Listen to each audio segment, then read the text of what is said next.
Hello everybody, hope you're having a fantastic day today. Thank you so much for checking out the video. Today, I finally have the Ultimate Heavy Gunner version 4 for you guys. Just wanted to make sure I put together a very good build here for you guys. Sorry for the delay. This has got to be the most requested video I've ever gotten. The comments were crazy about wanting this build. Finally got it for you. Let's get into it here.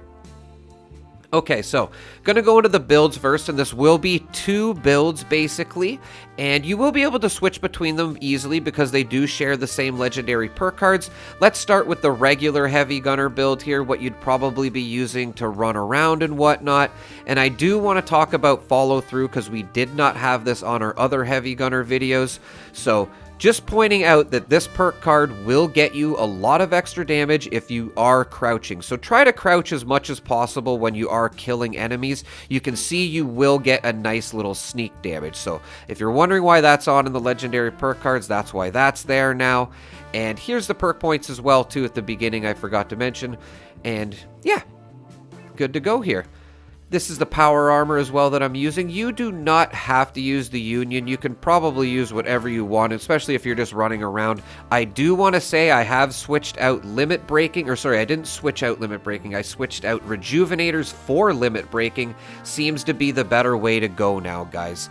And even if you don't want to run around in a power armor, this is the regular armor that I'm using. You can maybe use Rangers if you want as well too. I even want to try Rangers on the power armor. Please guys, give me some feedback in the comments, and maybe we can make a Heavy Gunner version 5 video after we got everything ironed out. But yes, this is the armor that I will be using in the video when running around, basically not doing raids. And yeah, you will have no problem staying alive. This is me in a power armor. Like, there's no way you're gonna die. You can just take so much damage. Maybe if a Mirelurk Queen, you know, shoots poison at you for like 5-10 seconds, you might die and you don't stim pack. But for the better part, you're gonna have no problem staying alive, guys. I assure you. Just gonna show you me getting out of the power armor here, and with the armor that I was showing earlier, you're really not going to have a problem staying alive either. The damage reduction is absolutely crazy with this build. Better than it has ever been. So that's one good thing about the changes. Now, on to the Raid Runner build. Again, this will share the same legendary perk cards as the last build as I just showed. Going to show you the perk numbers here as well. And yes, this is the build here that you'll want to be using when you're running raids. All stages. Now this is the power armor that I will be using. And I am using an excavator, so you can definitely use a better power armor. I just wanted to show it's possible to use the excavator. The troubleshooters is definitely good if you're fighting the Guardian over and over again. Reflective is very good as well. You might want to use the other suit for maybe the snake with the limit breaking. It's all on how you play, guys. I just want to show you what I'm using in the video. And honestly, with this build, you shouldn't have a problem killing the snake with a good team. You really shouldn't have a problem. But running the Guardian will be no problem. I'm going to show you soloing it a little bit later on in the video.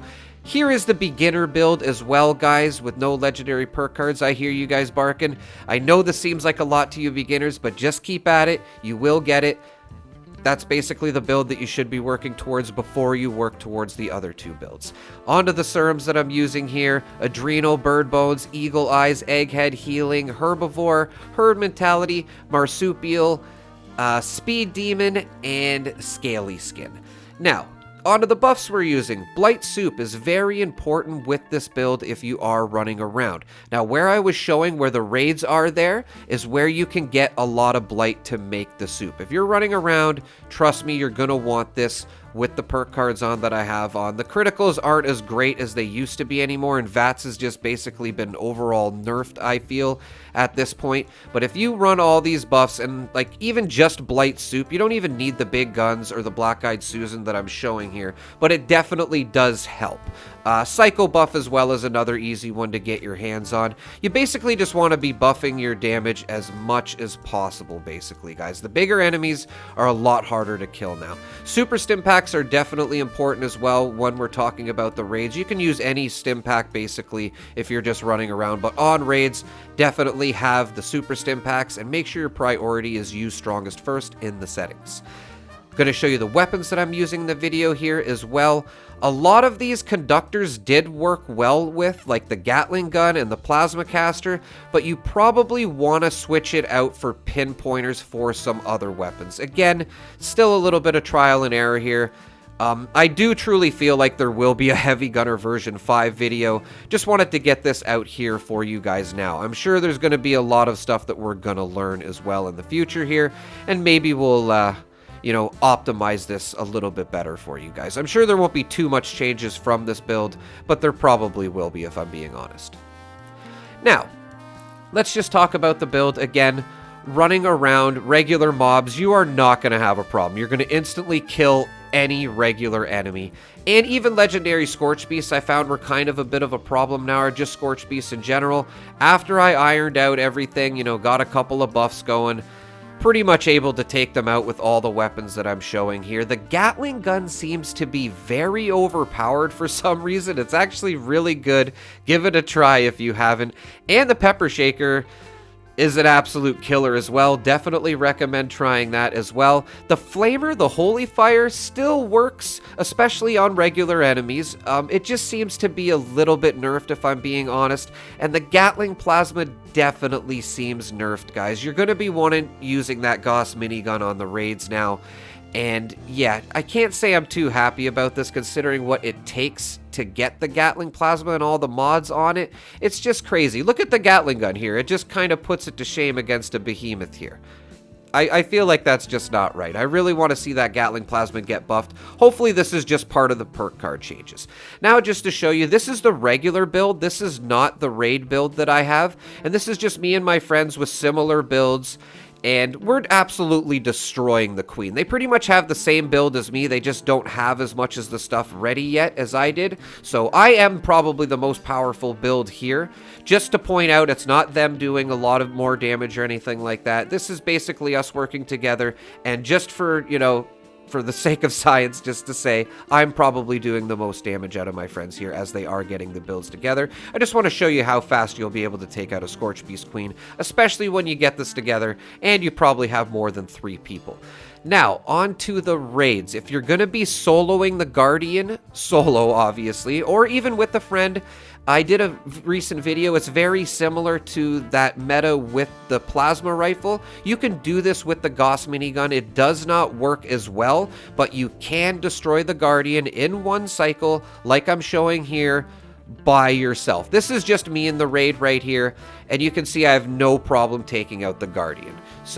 And I didn't even have the Black-Eyed Susan Soothin' going right now, so if you get that going, and maybe some other buffs that I'm not aware of. I'm pretty sure I had Psycho buff going. I had a Big Guns bobblehead going. And I think I had Blight Soup going, but we're not using Blight Soup in this. You're basically just going to aim at the torso once the shield destroys itself. Make sure you're firing the weapon a little bit, as I was there, just to get that bullet shield going off. And make sure you're spamming those stim packs. First thing you want to do is spam stim packs and then shoot, just to make sure bullet shield's going off. Of course, you don't have to worry about that when you're shooting the torso. Just aim in, and you should have no problem taking out the Guardian, as I am showing here. And then you can get all those amazing rewards, and yeah, maybe hopefully help out some beginner players that may need these mods as well, if you have too many of them. Or just drag some beginners through here as well, like I like to do. This is me and my friend I wanted to show as well. His build is very close to mine. He's almost got it all the way together as well. And you can see how fast we're destroying the Guardian here. It's really not a problem, guys. These builds should more than keep you going until we get that Heavy Gunner version 5 video. Please let me know in the comments how we could optimize this or how you guys are playing. Let's get that ultimate Heavy Gunner version 5 video to perfection when we post it. Thanks for watching, guys. I really appreciate all the comments. Have a pleasant evening.